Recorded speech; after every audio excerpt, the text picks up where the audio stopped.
I'm Joe, and I'm so glad you're joining us this morning. And this is a place where we share the truth of God with the love of God so that our lives can be changed to the glory of God. We only have a few more chapels left before the summer season starts, and I can't wait, okay? Things are getting geared up around here. Cabins are now clean. The campsite is looking beautiful and it's smelling beautiful, and we're ready for you guys to get here. So if you're coming to camp this summer, we can't wait to see you guys during this summer's camping season. So this summer, as we get into our weeks of camp, we start with a staff training week, and some of our last few chapels are going to overlap with that. And so you can just picture what's going on around here, and it's going to be a busy flurry of activity in just a few days.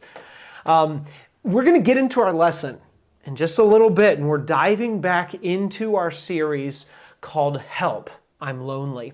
Again, this comes from the book, How Can We Deal with Loneliness? And it's written by Matt Collier. We have these at our general store. We have them on the online store. Make sure you pick these up, okay? There's about, 7 or 8 of these things that are out nowadays, and they're fantastic. I mean, they've been so helpful for me personally. Little journal questions at the end of each of them, and just helps you dive into a certain topic and deal with some of the hard-hitting issues.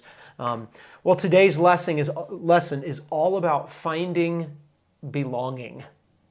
Finding belonging. And where do we find this belonging except for in a relationship with Jesus?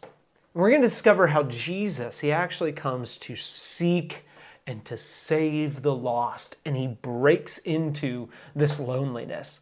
It's through his sacrifice where he pays our sin debt and he adopts us into God's family.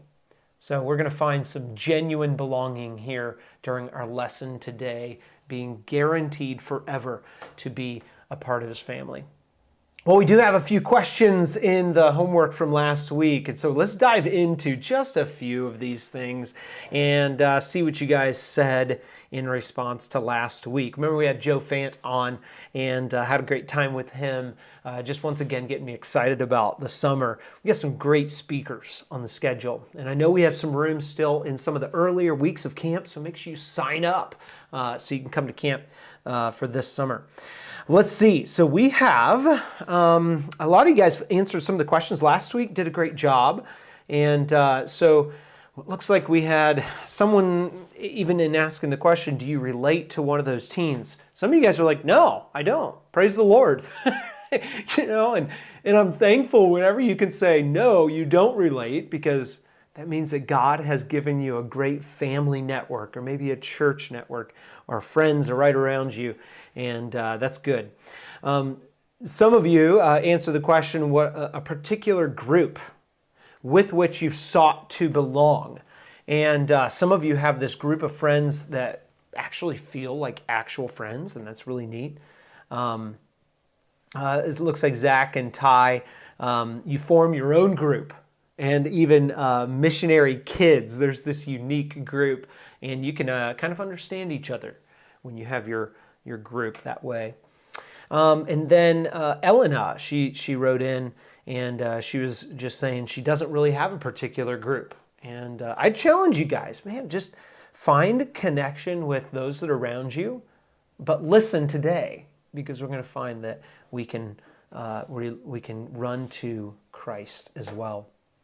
What response will you make to God's invitation to seek my face? This is the last question from last week, and some of you mentioned, I want to seek God's face and make him my best friend. That's a great way of putting that. Responding through, first of all, deeper reading of his word, depression, rejection, like as in not feeling depressed and not letting that rule your heart, and then doing right. Man, you guys even alliterated your answer. That was awesome, Zach and Ty. Good job. And you guys, you said, by the way, every one of those they started with a D and then an R, as in the DR, the Dominican Republic. So deeper reading, depression rejection, and doing right. I'm going to give you guys a round of applause. That was pretty awesome. I got to give an actual round of applause to Zach and Ty. That was awesome. And then Elena, she wrote in, at church, you can seek God's face. The kids whose dads are deacons or elders or pastors have sort of a friend group that you can belong to. That's awesome. And then a few other questions, a few other random things from last week. I get the question, do I like running or do I hate it? That's a great question because I don't run very often. And I used to run a lot. I trained and ran a half marathon. I've never run a full marathon. I'd like to someday because there is something really fun about running and just being, like here we are talking about being alone and loneliness. And that's one of those ways that I actually really enjoy, getting out into nature and being alone. And so, strangely enough, I do enjoy running on occasion. It takes a lot of time though. For me to actually get a good run in, I feel like I got to go really far. The loop that's, around camp and things like that, it's really hilly. And so it's steep hills running up and down, and it's not very fun, and sometimes I'm swatting bugs. That part I'm not crazy about, but when it's a flat, straight run, I love running on flat ground. Other people are different. I met our neighbor the other day. He says he runs up and down our hill, and he loves running on the steep hills. So more power to him. It's not me. Another question, Mercy asks, what's my favorite card game? I don't know if I have a favorite card game other than like some of the classics. I love Uno. Okay, just a basic game of Uno. Not all the Uno flip, Stacko and whatever. I just like normal Uno. Or if you're going to switch it up, I like giant Uno. We have these Uno cards that are literal 8.5 by 11 cards. They're huge. That's a lot of fun to play with. So that one, or Skip-Bo. Skip-Bo is another one we like in our family. So there you go. Lydia also asked, what's your favorite book? The Bible. Amen? Other than the Bible. I know you probably were thinking a different book other than the Bible. I read a bunch of biographies when I was younger. One of my favorite biographies was the biography of John Newton. The story, he was on a slave trading ship, and just a powerful story. John Newton, I love that story. I also loved a fictional story, so fiction side of things, The Count of Monte Cristo. Oh, story of revenge, and it's great. Very exciting story there. But also Treasure Island, that was a classic, one of the first books I read, I think in grade school, I can't remember, but one of my favorites there as well. So, and okay, since I'm naming all these, there was another one, and it's really faint in my memory, but it was called Work and Win. Work and Win. I don't remember who wrote it, but it was just, I think Oliver Optic or something like that. That was one of those names. So it was a fantastic book. Great lessons in it. Good book there. All right, that's enough books for you. You only asked for one. I gave you a few. Here's some other questions. Elena was asking, there's this teen, a student teacher that she knows, and she wants to tell her about God. Can you give some good advice? Without knowing the whole situation, or even how much time you get to spend with this person on a weekly basis, a daily basis, a lot of this is relationships. It's just building a relationship with a person, and sometimes that relationship takes a long time. Sometimes with my family, the way we've shared the gospel with people and told people about God is by inviting them over to our house, and we have them for dinner. That's what my wife likes to do. We would invite our neighbors over, and other friends on the sports team, we invite them over. Here where I am at camp, I invite them to come to camp.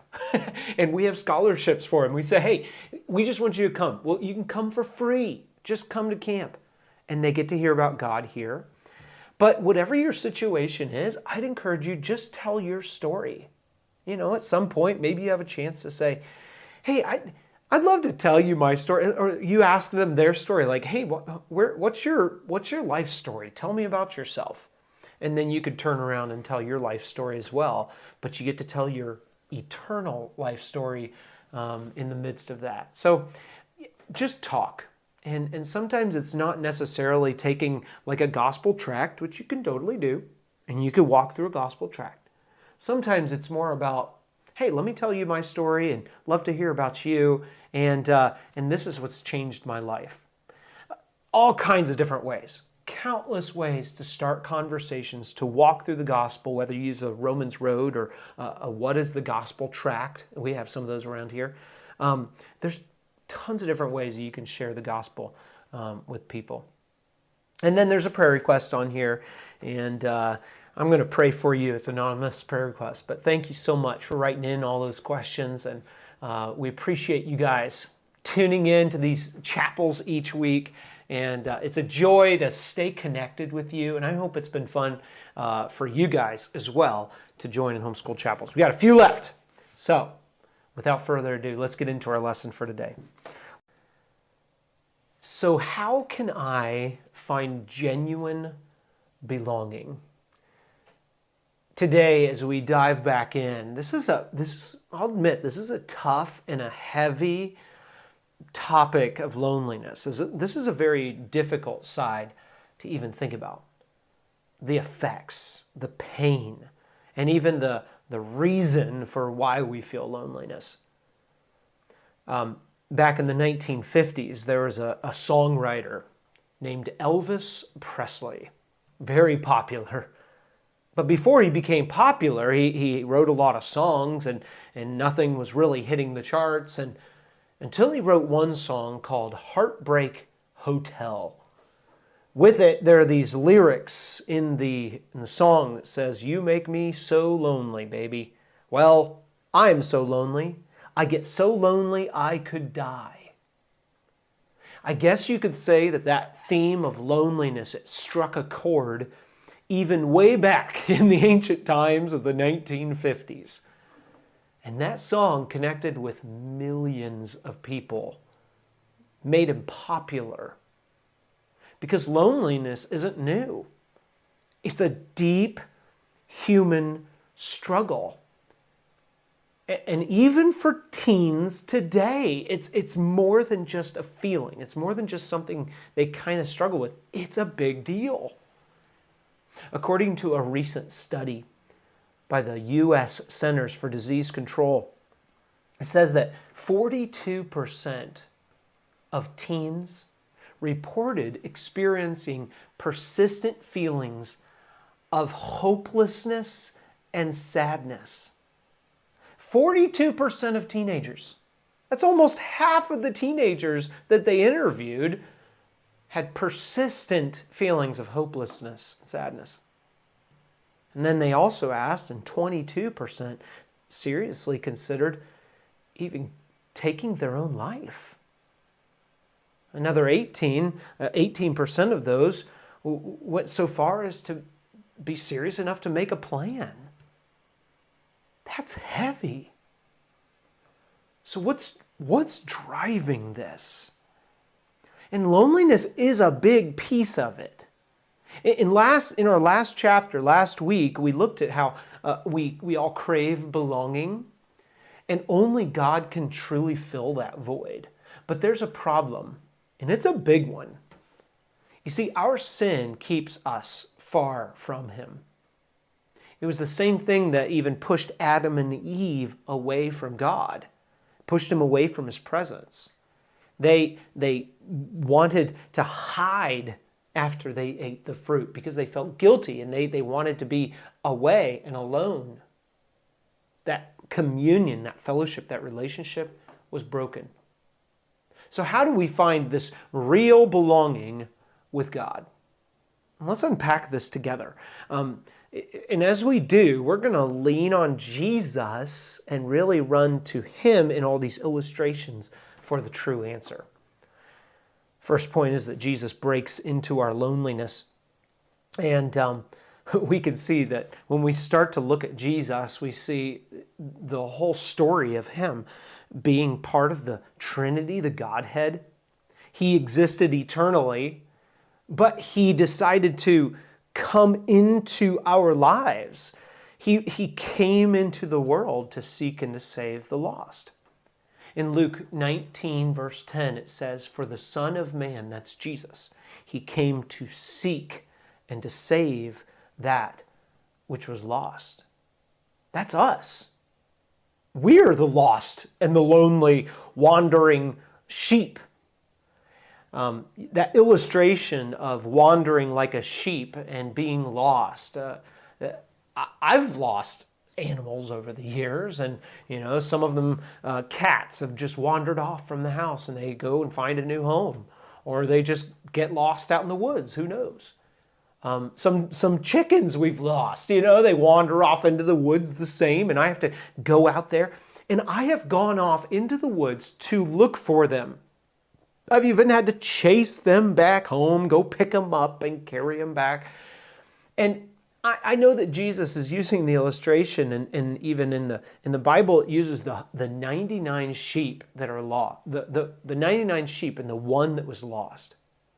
And the shepherd goes and he leaves those 99 sheep to find the one that's lost. And he even throws a party when he finds it. And he says, "Rejoice with me, for I have found my sheep that was lost." That's how Jesus sees you and me. Worthy of searching for us when we're lost, and worthy of finding us. And he celebrates when he finds us. We're like those sheep that were lost in our own way. In Isaiah 53:6, it says, "All we are like sheep who've gone astray. We've turned everyone to his own way, and the Lord has laid on him the iniquity of us all." But Jesus comes after us to bring us home. But how? How does he do this? The Bible tells us that we're all like sheep who've wandered and gotten lost, and pursuing our own way, going after our own pleasures. And when he comes to seek us, he brings us home in Luke 15:7. Jesus provides a way of belonging to him. Jesus gets what it feels like to feel alone. You know what he did? He left heaven's perfect connection with God to become a human. That's what Philippians 2 is all about. He faced rejection and misunderstanding. Yet he always turned to his Father in prayer. He went and prayed multiple times. You see his prayers in the Bible. Until we get to the cross, when Jesus was crucified, the sky went dark for 3 hours. In Mark 15:33, it says that he cried out. He says, my God, why have you forsaken me? Eli, Eli, lama sabachthani."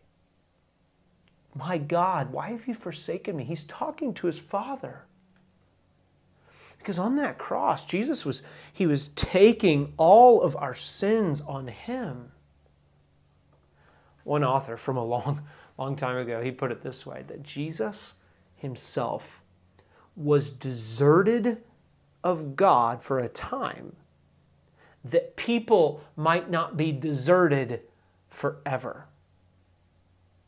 Jesus went through the worst loneliness so that we could belong to God. His sacrifice on the cross and being rejected and lonely, his sacrifice bridges the gap that our sin created, and it makes a way for us to come home. Now, our desperate situation is pretty bad.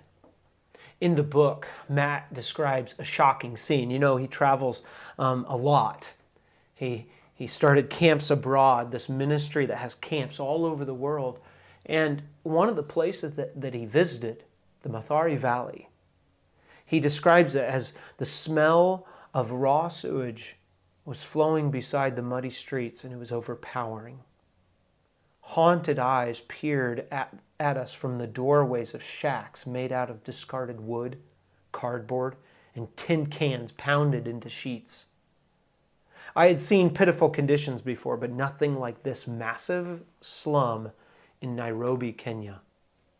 Hundreds of thousands of people live on top of a garbage dump with no access to clean water or medical treatment.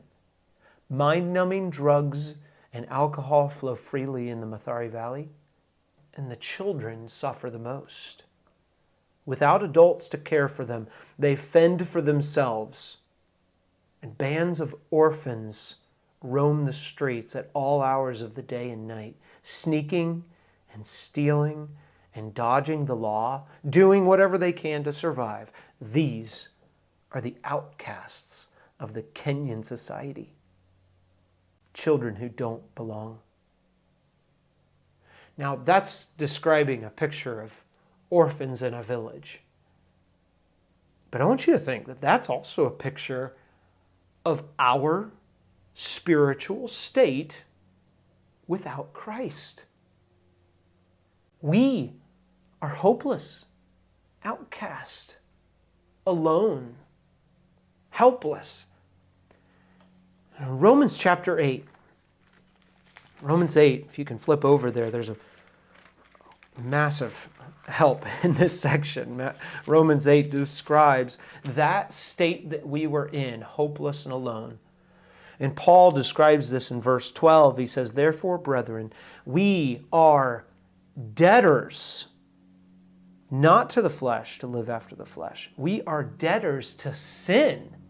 And there's a great debt of sin that we owe. It's like owing a debt that you cannot pay. And you're stuck in a prison of guilt, still owing this debt, but you're stuck in a prison. And you can't even pay it back. There's nothing you could do to make it right. And back then, even when Paul's writing this, the people who would have read this, they would have understood this through the lens of how debtors could end up even in jail or slavery, working endlessly to pay off the debt. In Romans 8:15, it kind of talks that way. Says, for ye have not received the spirit of bondage, that slavery, the spirit of bondage, and again to fear, but you have received the spirit of adoption. Our sin debt is like that. No amount of good deeds can clear it, because sin taints everything that we do. It's a moral debt. And we're trapped, and it feels like there's no way out. But that's where God steps in. And you can talk about going from slavery to sonship. Here's the good news. Jesus doesn't just free us from that debt. He doesn't just clear it. He makes us family. And in Romans 8:14, it says, "For all who are led by the Spirit of God are sons of God." That means that you're not just forgiven, you're adopted as God's own kid, his own child. I mean, think about what that changes. You can run to God as your Father now, knowing that He's got your back. He hears your prayers. He has a forever home for you. Everything that goes along with a family, you have it with God. In Romans 8:15, it explains for you that you didn't receive the spirit of adoption to fall back into fear, but you've received the spirit of adoption as sons, by whom we cry, "Abba, Father." And in Paul's day, adoption wasn't just for kids. I mean, sometimes even slaves were adopted into families. They were adopted as heirs, and they would become full family members, and they were adults. That's why God does for us. When God adopts us, this is what He's doing. He's adopting us into His family. We have belonging in Him. So imagine those kids in the Mathare Valley. And they're too weak to move. They don't have a family to care for them. They don't have a home to sleep in. And they're on the streets and they're alone. And someone walks through this village, a couple that cares and they pick up this child. And if this was you would get adopted and brought into a new life, a new home. And that's the kind of rescue that Jesus offers to us. 100% belonging, and there's 100% guarantee. So what does this adoption have to do with loneliness? Essentially, it changes everything. It changes everything for you. You're not alone anymore. Even if you feel alone without people around you, you're not alone. You're part of God's family, and it's permanent. Romans 8:16 says that the Spirit Himself bears witness with our spirit that we are children of God. God's Spirit in you confirms that you belong, and it gets better. Romans 8, verse 17, and if we're children, then we are heirs, heirs of God, and joint heirs with Christ, if so be that we have suffered with Him, and that we may also be glorified together. We are heirs of God and fellow heirs with Christ. That means that we share in the same inheritance as Jesus Himself. Now, there's a story told in the book, and it's a shocking story. A college student in Moldova, he was interrupted in his studies by a knock on the door, and there was a lawyer there. And the lawyer came in and told him that he had recently inherited, now get this, $1.25 billion from some rich uncle that he had met maybe once 9 years ago. An heir is a person who inherits everything, or they inherit this portion of the estate. Now, most of us will never inherit some huge sum of money, some large sum of money, certainly never $1.25 billion. But here, what we're looking at is an inheritance that is even bigger. This one is not just limited to a certain amount of dollars. It's not limited to a certain amount of days or years that you can even use it. It is for eternity. It's a forever future with God, and we are now His heirs and heirs with Christ. That means that God has graciously chosen to give us the same privileges as His Son, Jesus. Forever, you have these privileges. And you don't have to feel like an outsider anymore. This is God's answer to loneliness, and it's ours if we accept it, and we can have it forever. Well, take some time to meditate on these, and I'd encourage you even go back and read Romans 8 and read these passages that can help encourage you in the fact that you are adopted in the family of God if you have actually truly trusted in Him. Take some time to work through the homework questions, and these questions you can find there. When was the last time that you were overwhelmed by loneliness? Hopefully you haven't been. But when was the last time, and what did it feel like? Second question, are you confident that God has adopted you into His family? And what does that really mean for you? And then what does adoption into the family of God have to do with your feelings of loneliness? Well, that is all the time we have for today, and we look forward to next week. So don't miss next week. We'll see you then.